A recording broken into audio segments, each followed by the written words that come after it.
বর্তমান পরিস্থিতিতে কয়েকটি বিষয়ে আলোকপাত করার লক্ষ্যে আজকের এই জরুরি সংবাদ সম্মেলন। আপনারা অবগত আছেন, গতকাল বিশ্ববিদ্যালয়ের জনসংযোগ অধিদপ্তর থেকে প্রচারিত একটি বিজ্ঞপ্তিতে ডাকসু নির্বাচন উপলক্ষে আগামী 7 সেপ্টেম্বর থেকে 10 সেপ্টেম্বর বিশ্ববিদ্যালয়ের সকল ক্লাস পরীক্ষা বন্ধের ঘোষণা দিয়েছে।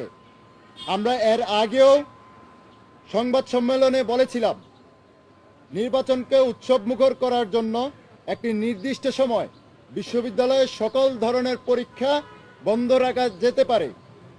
বিভিন্ন প্যানেলের পক্ষ থেকেও একই দাবি করা হয়েছিল। প্রশাসন সে বিষয়ে কোনো কর্ণপাত করেনি। এখন এসে নির্বাচনের ঠিক আগ মুহূর্তে ক্লাস বন্ধ করার সিদ্ধান্ত নির্বাচনের উৎসবমুখর পরিবেশকে ব্যাহত করবে। এর আগের কোনো নির্বাচনে, এমনকি জাতীয় নির্বাচনেও নির্বাচনের আগে পরে কোনো বন্ধের ইতিহাস আমরা দেখি নেই। ভোটারদের নির্বাচনে অংশ নেয়ার ক্ষেত্রে নিরুৎসাহিত করার যে একটি নির্দিষ্ট গোষ্ঠীকে সুনির্দিষ্ট কিছু সুবিধাজনক পরিস্থিতি তৈরি করে দেওয়ার যে একটি দূরভিসন্ধিমূলক একটা সিদ্ধান্ত, প্রশাসনের এই সিদ্ধান্তের নিন্দা জানাই। আমরা অবিলম্বে ক্লাস বন্ধের এই সিদ্ধান্ত বাতিল করার আহ্বান জানাই। বন্ধুগণ, আপনারা প্রত্যক্ষ করেছেন গতকাল যমুনা টেলিভিশনের একটি আয়োজনে চাকমা সহ আদিবাসী জনগোষ্ঠীর মুক্তিযুদ্ধে অবস্থান নিয়ে আপত্তিকর মন্তব্য করেছে ছাত্র শিবির সমর্থিত ঐক্যবদ্ধ শিক্ষার্থী জোট নামের এই পরিষদের একজন প্রার্থী ফাতিমা তাসনিম জুমা। মুক্তিযুদ্ধে পাহাড় সমতলের আদিবাসীদের সংগ্রামী ভূমিকার ইতিহাস রয়েছে, সেটা আমরা সকলেই জানি। চাকমা শাসকদের অবস্থানের বিপরীতে গিয়ে অধিকাংশ চাকমা জনগোষ্ঠী যুদ্ধে সরাসরি অংশ নিয়েছেন, সমর্থন ও সহযোগিতা জুগিয়েছেন। রসময় চাকমা, তাতীন্দ্রনাল চাকমা, রমণী হেমরঞ্জন চাকমা, বিমলেন্দু দেওয়ান, খগেন্দ্র চাকমা, রঞ্জন চাকমা সহ আরও অনেক ব্যক্তি মুক্তিযুদ্ধে শহীদ হয়েছেন। একই আয়োজনে ওই প্রার্থী খোদ আলবদরের কমান্ডার নিজামেকেই যুদ্ধাপরাধী হিসেবে মানতে নারাজ, যেটা একটা মুক্তিযুদ্ধের ইতিহাসের সাথে বেইমানি।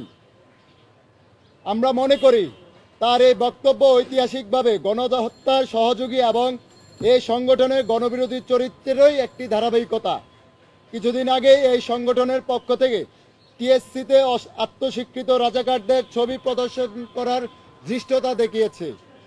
বারংবার প্রশাসনকে অবহিত করা হলেও প্রশাসনের নিষ্ক্রিয়তা প্রশ্ন ও সন্দেহের উদ্রেক করে। বিশ্ববিদ্যালয়ের প্রশাসন যদি সত্যিই একটি সুষ্ঠু ও গ্রহণযোগ্য নির্বাচন আয়োজন করতে চায়, এই বিষয়গুলোকে দ্রুততম সময়ে আমলে নিয়ে পদক্ষেপ গ্রহণ করা উচিত বলে আমি মনে করি। ধন্যবাদ সকলকে। এবার আপনাদের কোনো প্রশ্ন থাকলে করতে পারেন।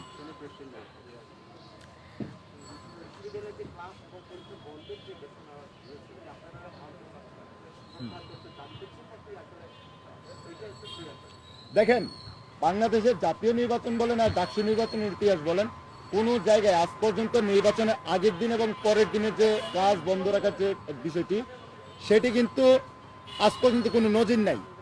শুধুমাত্র নির্বাচনের দিনই কিন্তু সকল সরকারি অফিস আদালত ক্লাস পরীক্ষা সবকিছু বন্ধ থাকে। এখন নির্বাচনের আগের দিন এবং পরের দিন সহ ক্লাস পরীক্ষা বন্ধ রাখার বিষয়টা আসলে তাদের একটা অন্য একটা প্ল্যান থাকতে পারে আমাদের মনে হয়। আর তার চেয়ে বড় বিষয় হচ্ছে যে এই যে এখন আমাদের যে নির্বাচনের প্রচারণা চালানোর যে সময়টা, এই সময়টাতে ক্লাস চলমান থাকুক, কিন্তু পরীক্ষাটা নিয়ে হচ্ছে যে আমরা দাবি জানিয়েছিলাম যে পরীক্ষা নিয়ে একটা ব্যবস্থা নিন। তারা এই বিষয়ে কর্ণপাত করে নাই। কারণ অনেক প্রার্থীদের পরীক্ষা থাকে, কিংবা সবচেয়ে জরুরি বিষয় যারা শিক্ষার্থী ভোটার তাদেরই পরীক্ষা থাকে। এখন এই পরীক্ষা চলাকালীন সময় তাদের কাছে আমরা ভোট চাইতে গেলে তারা কি পড়াশোনার পরীক্ষার প্রস্তুতি নেবে নাকি